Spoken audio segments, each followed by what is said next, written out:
Baik, ini ada pertanyaan. Sebenarnya ini bukan kewenangan saya untuk menjawab, tapi karena ditanyakan, maka saya coba untuk menjawab sebisanya. Ini ada pertanyaan, seberapa bahaya pengajian Salafi Wahabi sampai pengajian tersebut dibubarkan? Saya tahu maksud penanya ini, karena kemarin ada pengajian yang diisi oleh Ustadz Syafiq Reza Basalamah yang dibubarkan oleh ormas tertentu. Nah, baik. Saya tidak tahu kenapa pengajian tersebut dibubarkan. Lebih jelasnya tanyakan sama mereka. Kenapa dibubarkan?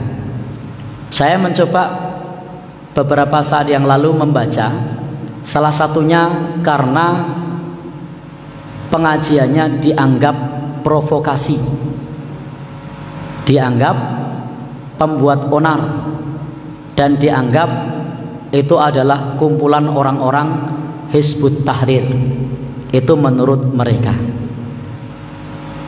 Padahal antara Hizbut Tahrir dengan Salafi Wahabi itu dua hal yang berbeda. Ideologinya juga beda. Itu beda. Nanti lebih jelasnya bisa tanyakan saudara kita yang di sebelah ini, yang paham dengan keduanya. Yang pertama, Salafi itu taat dengan penguasa yang sah, meskipun penguasanya itu zalim. Jadi Salafi itu taat dengan penguasa yang sah, meskipun penguasanya itu zalim. Sehingga tidak benar kalau dikatakan bahwasanya provokasi, karena Salafi itu taat dengan penguasa yang sah meskipun pemimpinnya zalim. Nah, Hizbut Tahrir beda. Hizbut Tahrir itu kontra dengan pemerintah. Hizbut Tahrir itu salah satu perjuangannya adalah untuk mengimbangi dominasi media dari pemerintah. Sehingga isi dari media-media Hizbut Tahrir itu adalah kritik terhadap kebijakan-kebijakan pemerintah. Sementara kalau Salafi itu jangankan untuk mengkritik, ngerasani saja mereka tidak berani. Jadi orang Salafi itu ngerasani saja tidak berani, apalagi mengkritik. Tapi kalau Hizbut Tahrir itu biasa mengkritik kebijakan pemerintah. Salafi tujuan dakwahnya adalah menegakkan tauhid. Kalau ditanya apa tujuan dakwahnya, dakwahnya adalah menegakkan tauhid. Kalau Hizbut Tahrir tujuannya apa? Menghidupkan kembali napa Ustaz? Khilafah Islamiyah. Jadi tujuannya adalah menghidupkan kembali khilafah Islamiyah.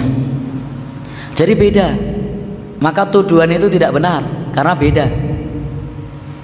Jadi barangkali mereka berkumpul pun antara Hizbut Tahrir dengan Salafi ini tidak ketemu secara ideologi, karena yang satu anti mengkritik pemerintah, yang satu suka mengkritik pemerintah. Yang satu tujuannya adalah menegakkan tauhid, yang satu tujuannya adalah mendirikan khilafah. Dua hal yang berbeda.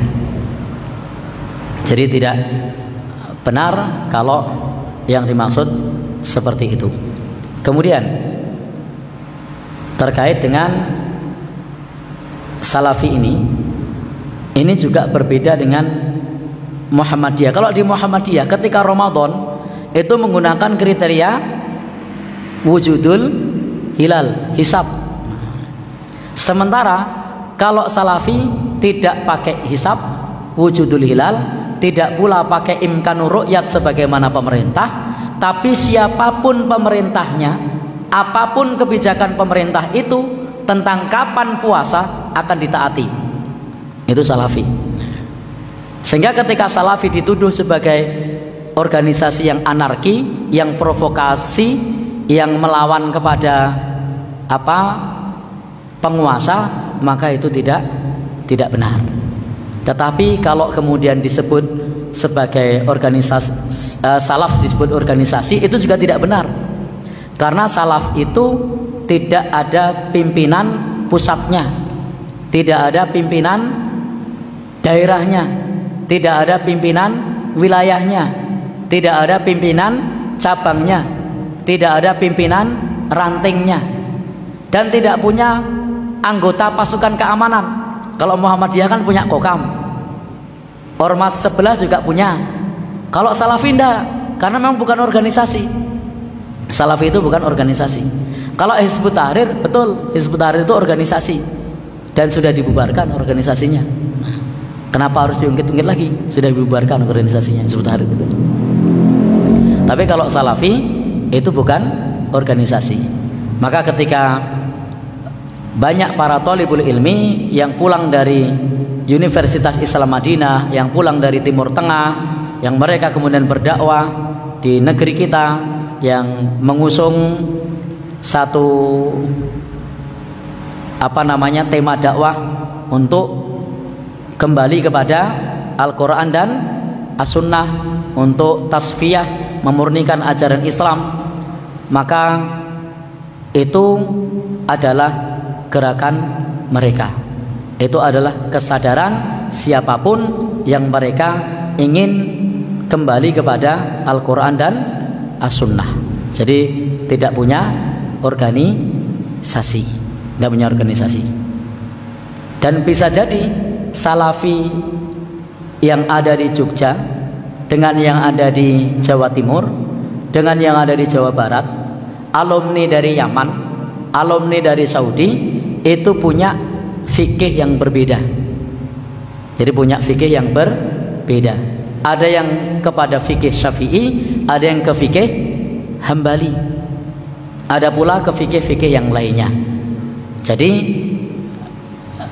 kalau kemudian disebut organisasi, Salafi bukan organisasi, tapi itu adalah manhaj, itu adalah metode dalam berdakwah untuk merujuk kepada Al-Quran dan As-Sunnah. Dan kalau demikian, maka diakui atau tidak, Muhammadiyah itu adalah pelopor gerakan kembali kepada Al-Quran dan As-Sunnah. Sebelum maraknya seperti saat ini, adanya dakwah dari saudara-saudara kita salaf, Muhammadiyah itu sudah menyatakan diri sebagai gerakan tajdid, gerakan pemurnian. Tajdid itu artinya pembaruan, tapi pembaruan dalam agama itu adalah kembali kepada sumbernya, bukan kemudian dipoles, bukan. Kalau agama tajdid, pembaruan, itu artinya kembali kepada sumbernya.